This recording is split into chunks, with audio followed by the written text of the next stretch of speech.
చేశాను, అన్న కంపెనీల్లో పనిచేశాను, సాంగులు చేశాను, వాళ్ళకి రికార్డింగ్లు చేశాను, ఫైట్ డైరెక్షన్లు చేశాను. ఎంతో గొడ్డులా కష్టపడాను, మనసు పూర్తిగా సంతోషంగా చేశాను. నాకు ₹1 అడిగింది లేదు, ఆశించలేదు. నేను దానికోసం నాకు కావాలి, నేను పనిచేసిన దానికి కూడా నేను అడగట్లేదు. ఒకటే అడుగుతున్నాను, మీకు నిజం తెలియాలి. అందుకోసమే ఏంట్రా వీడు అన్ని బయట పెడుతున్నాడు అనుకోవచ్చు, కానీ ఈరోజు నాకు భార్య పిల్లలు ఉన్నారండి. ఈ రోజు నేను నిలబడకపోతే రేపు నా కొడుకు పెద్దోడైన తర్వాత, కూతురు పెద్ద అయిన తర్వాత వాళ్ళకి నేను సమాధానం చెప్పుకోలేను. నేను దొంగతనం చేసి వేరే వాళ్ళు కడుపులు కొట్టి నా పిల్లల మొహం నేను చూడలేను, ఆ కూడు నా పిల్లలకి పెట్టలేను. మా నాన్న నన్ను అలా పెంచలేదు, మా అమ్మ నన్ను అలా పెంచలేదు. మధ్యలో మా అమ్మ నలిగిపోతుంది. మా అమ్మని హాస్పిటల్లో అడ్మిట్ అయ్యారని చెప్పి నేను అబద్ధాలు ఆడారు. హాస్పిటల్కి వెళ్ళి చెక్ చేయించుకుంది అమ్మ. నువ్వు వెళ్ళిపో ఇంట్లో నుంచి, నువ్వు వెళ్ళిపోతే వీడిని చూసుకుంటావు మేమంటే, మేము మంచిగా మాట్లాడి పంపిస్తా అంటే నమ్మి ఆవిడ 3 రోజుల నుంచి దడదడగా ఉంటే వెళ్ళింది ఇల్లమ్మ అంటే. ఏ ఏజీకి వెళ్ళడం వాస్తవం చూపించుకొని ఇమ్మీడియట్గా మా అన్నింటికి వెళ్ళిపోయి అన్నింట్లో పడుకున్నారు. మీకు ప్రతిదీ తెలుస్తుంది. ఈ రోజుల్లో ఏది దాచలేరు. మరి ఇంత క్యారెక్టర్ అసాసినేషను నేను చేయని దానికి చేశారు అని, నా భార్య వచ్చిన తర్వాత నేను చెడ్డోడినయ్యానని, అదే వాళ్ళ తల్లిదండ్రులు ఉండుంటే గమ్మునుంటారా అండి? ఈరోజు నేను గమ్మునుంటే ఎలా అండి? తనకి తల్లి అయినా తండ్రి అయినా అన్నీ నేనే అండి. ఈరోజు తను వాళ్ళ ఇంట్లో ఆధారపడదు, నేను మా ఇంట్లో ఆధారపడను. నేను నా సినిమాలు చేసుకుంటున్నాను. తను సొంతంగా ఒక టాయ్ కంపెనీ పెట్టుకుంది. లాక్డౌన్లో నా అహం బ్రహ్మాస్మి సినిమా మా ప్రేమ కోసం ఆపేసినప్పుడు నిర్దాక్షిణంగా నేను చెన్నైకి షిఫ్ట్ అయిపోయి ఈ ఊర్లో వద్దని మేము అక్కడ కూర్చొని, నేను మనోజ్ నువ్వు బొమ్మలు గీస్తావు కదా, కథలు రాస్తావు కదా, బొమ్మలకి ఆత్మనిర్భర్ అని నరేంద్ర మోడీ గారు ఇది అనౌన్స్ చేశారు. ఈ బొమ్మలు, నీకు బొమ్మలు ఇష్టం, పిల్లలు ఉన్నారు, మనమే క్రియేట్ చేద్దాం బొమ్మలు అంటే, లాక్డౌన్లో నేను డ్రాయింగ్లు చేసి కథలు రాసుకొని నా ఫ్రెండ్స్ దగ్గర కొంచెం అప్పులు చేసుకొని మేమే పెట్టుబడులు పెట్టుకుంటూ, నా ఫ్రెండ్స్ కూడా పెద్ద కష్టపడి వచ్చిన వాళ్ళండి. వాళ్ళకున్న కొంతలో నాకు పంచుకుంటూ, మమ్మల్ని కాపాడుకుంటూ, ఒకరినొకరు కాపాడుకుంటూ నిలబడి ఈరోజు మనీని నిలదొక్కున్నాం అండి. నేను నా భార్య, తను కష్టపడుతుంది. ఇప్పుడు కాశ్మీర్ నుంచి కన్యాకుమారి వరకు ఓన్లీ తను, నేను, ఇంకొక 3-4 కలిసి దీన్ని ఇంత దూరం తీసుకొచ్చామండి. ఈరోజు నేను మళ్ళీ సినిమాలకు వచ్చేసాను. అందుకే ఈరోజు నేను నిలబడపోతే ఇది నా పిల్లలకి చెప్పేది కరెక్ట్ కాదు, ఎవరికి కరెక్ట్ కాదు. ఇన్నాళ్ళు గమ్మునున్నాను ఓకే, కానీ వాళ్ళ నాన్న ఆస్తుల కోసం కొట్లాడుతున్నాడా, మంచి కోసం నిలబడుతున్నాడా అనేది ఈరోజు మీకు సాయంత్రం వచ్చిన ప్రూఫ్స్ అన్ని వదులుతాను. మా నాన్న మీద గన్ను పెట్టి కాల్చే వినయ్కి, మా అన్నకి సాయంత్రం ప్రతిదీ చెప్తాను. చెప్పాను కదండి వినయ్ అని మా అన్న విష్ణు అని. అవునండి, నన్ను హాజరుపరచమన్నారు, 10:30 రమ్మన్నారు. మీరందరూ చూశారు. నాకు మొన్న ఫస్ట్ రోజు తగిలి బాగా నొప్పి వచ్చింది, మెడ, కాలు. 3 వారాల క్రితం ఫైట్లో నాకు మజిల్ టైర్ అయింది, గ్రేడ్ 1 టైర్ రైట్ లెగ్ లో.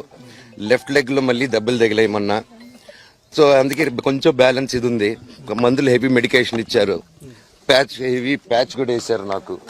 దానివల్లే కొంచెం నడుస్తున్నాను. అండ్ ఇప్పుడు అందుకే రిక్వెస్ట్ చేసుకుని, సార్ నాకు కొంచెం టైం ఇవ్వండి, పాప ఉంది, సెటిల్ ఏంటో ఆయన మనస్తత్వం ఏంటో ప్రతి ఒక్కరికి తెలుసు. అంటే నాన్న చిన్నప్పటి నుంచి నన్ను చాలా ఇష్టంగా ప్రేమగా చూశారు. కేవలం మీ వల్ల మాత్రమే ఇదంతా కూడా జరుగుతుందని ఆరోపిస్తున్నారు. మీరు శత్రువుగా చూస్తున్నారు తమ్ముడుగా. ఆయన గురించి నెగిటివ్ గా మీరు పోర్ట్రే చేశారు, అందుకని ఇష్యూకి కారణమైంది అని అంటున్నారు. నాన్న మీద ఎప్పుడు నాకు గౌరవం ఉంటుంది అని చెప్తున్నారు. మనసు మీరేం చెప్తారు? దాని గురించి చెప్పేది ఏం లేదండి. వాళ్ళు పొట్టజించుకుంటే పేగులు కాలిపోయిన పడతాయి. ఫ్యామిలీ గురించి ఐ విల్ నెవర్ స్పీక్. చెప్పచ్చు, ఇమ్మెచ్యూర్గా కొంతమంది మాట్లాడచ్చు, చిన్నవాడు కదా అని నేను తను మాట్లాడచ్చు, అవగాహన లేకుండా మాట్లాడచ్చు. But I just keep quiet. మీరు ఎన్ని క్వశ్చన్స్ అడిగిన ఫ్యామిలీ గురించి, నేను నా ఫ్యామిలీ విషయాలు నేను బయట చెప్పను. మీ ఫ్యామిలీ గురించి మీరు అడిగితే మీరు చెప్పరు కదా. Same thing I will not talk about my family. మీరు ఫ్యామిలీ సమస్య అంటున్నారు, అదే ఫ్యామిలీతో నాకు రక్షణ కావాలని నాన్నగారు అంటున్నారు. ప్రాబ్లం ఎక్కడైందంటే, నేను కానీ ఊర్లో ఉంటే ఆ లెటర్స్ నేను కంప్లైంట్ ఇప్పించేవాడిని కాదు. I would have spoken to him. దీని అన్నిట్లోకి నేను విపరీతంగా నలిగిపోయేది మా అమ్మ. ఆవిడ మంచాన్ని పడింది. నాన్నగారు అడిగింది ఒకే ఒకటి, సరే ఆ లెటర్ వరకే నేను మాట్లాడతాను, నా ఇంట్లో ఉండడానికి వీల్లేదు అన్నారు. అంతవరకే మాట్లాడుతున్నా, అంతవరకే. కానీ ఫ్యామిలీ గొడవ వల్ల మీరు తమ్ముడిని ఇంట్లో ఉండొద్దు అంటాం కారణం ఏంటి? తమ్ముడితో అభద్రతను ఫీల్ అవుతున్నారా? తమ్ముడు ఆస్తి అడుగుతున్నాడా? తమ్ముడు పెళ్లి చేసుకున్న వివాహం మీకు నచ్చలేదా? అగైన్ మీరు అడిగింది ఏదైనా సరే నా ఫ్యామిలీ విషయస్ని మాట్లాడు, నేను లెటర్ పెట్టిన దాని గురించే మాట్లాడతాను. ఇవన్నీ మీరు ఏమన్నా ఊహించుకోవచ్చు. కానీ సుమాన పెళ్లి చేసుకున్నాడు, బిడ్డను కన్నాడు, అది శుభకార్యం, అది మంచిది. I hope he lives 100 years with good health and wealth. ఆయనకు అలాగ ఫీల్ అవుతున్నారంటే there is something I don't want to say anything about it. But నాన్నగారికి, ఆయన ఇంటికి, ఏ తండ్రికైనా ఆయన సంపాదనకి ఆయనకే హక్కు ఉంటుంది. మా నాన్న ఆయన ఆస్తులన్నీ ఆయన కష్టార్జితం. మా నాన్న ఈ రోజుకి గర్వంగా చెప్పుకుంటారు, నాకు 2 చొక్కాలు ఉన్నాయి, ఆ చొక్కాలు నేను గంజి పెట్టుకొని నేను ఐరన్ చేసుకున్నాను. ఎందుకంటే డ్రెస్ అండ్ అడ్రస్, ఒక వ్యక్తితో ఎలా మాట్లాడతావు అడ్రస్, నువ్వు వేసుకున్న బట్టలు, డ్రెస్, ఈ 2 గొప్పగా ఉండాలని. ఆయన తినడానికి, బ్రేక్ఫాస్ట్ తినడానికి డబ్బులు లేని రోజులు ఉన్నాయి ఆయనకి.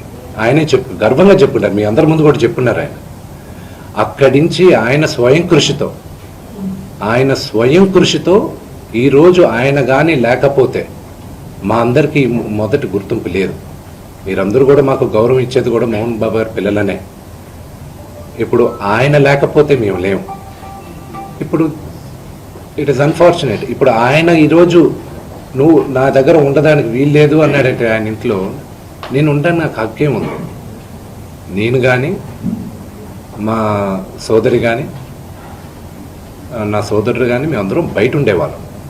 నేను బయట ఉంటున్నాను, సపరేట్ ఉంటున్నాం. ఈరోజు నేను జాయింట్ ఫ్యామిలీ నమ్ముతాను. నాకు ఉమ్మడి కుటుంబం ఇష్టం, కొంతమందికి న్యూక్లియర్ ఫ్యామిలీ ఇష్టం. అది తప్పులేదు, ఎవరి అభిప్రాయాలు వాళ్ళవి.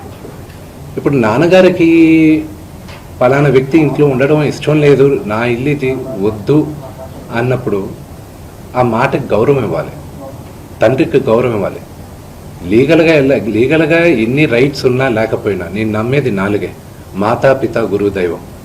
ఈ 4 కానీ మనం మర్చిపోయామంటే మనకి జంతువులకి డిఫరెన్స్ లేదు. తల్లిదండ్రులని రెస్పెక్ట్ చేయని వాళ్ళు ఏ రోజు దేవుడు కరెక్ట్గా చూడరు. మనోజ్ మోహన్ బాబు గారిని రెస్పెక్ట్ చేయట్లేదా? తల్లిదండ్రులను రెస్పెక్ట్ చేయట్లేదా? Action speak louder than words అండి. మన ప్రవర్తనలు మనం వచ్చే కొడుకుని ఇంట్లో ఉండొద్దు అని అండు. Correct your self. చరిత్రలో చాలా ఉంది. మన రామాయణం స్టార్ట్ అయిందే అక్కడ. So correct your self. ప్రతి ఇళ్లలోనూ ఉంది, లేదని మాత్రం చెప్పకండి. అది నేను 100 ఇళ్లలోనూ ఉన్న రామాయణంలో దశరథుడి ఇంట్లో జరిగింది కాబట్టి ఈరోజు చరిత్ర చెప్పుకుంటుంది. మోహన్ బాబు ఇంట్లో జరిగింది కాబట్టి ఇప్పుడు అందరూ కూడా చూడాల్సి వస్తూ ఉంది. సో అందుకు ఎందుకు అందరి ఇంట్లోనే ఉండదని అడుగుతున్నారు. దశరథుడు కాబట్టి ఈ రోజు కూడా మీరు దశరథుడు గురించి చెప్పారు. 2వ ఫ్యామిలీలో